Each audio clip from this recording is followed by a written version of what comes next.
Mais avant de développer ces titres, quel avenir pour Marisol Touraine? Restera-t-elle ministre de la Santé et des Affaires sociales? Restera-t-elle ministre, tout simplement? Silence radio du côté de l'ancienne présidente du Conseil général d'Indre-et-Loire. Son sort est entre les mains du nouveau Premier ministre Manuel Valls. Alors que peut-on en attendre et quel avenir également sur son territoire? L'analyse de Jacques Benzakoun, directeur adjoint de la Nouvelle République d'Indre-et-Loire.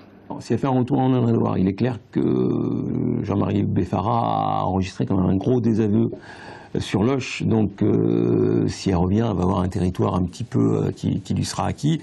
L'autre étape qui peut être envisagée, mais là on est dans la politique fiction vraiment, c'est que dans 6 ans, Serge Babary aura 73 ans. Il est peu probable qu'il se représente, même s'il a fait un bon mandat, et encore faut-il qu'il soit réélu. Mais on peut imaginer qu'un Philippe Briand, désormais dégagé de sa relation quasi fraternelle, j'allais dire, avec Jean Germain, puisse être intéressé par Tours, puisqu'il a toujours dit qu'il privilégiait la ville locale, donc Saint-Cyr.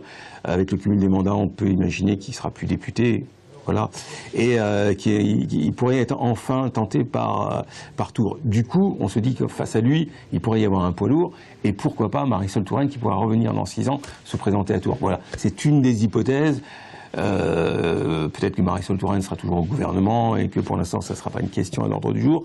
Mais disons que si on fait un peu de politique fiction et si on se projette dans 6 ans, c'est un scénario probable ou en tout cas envisageable.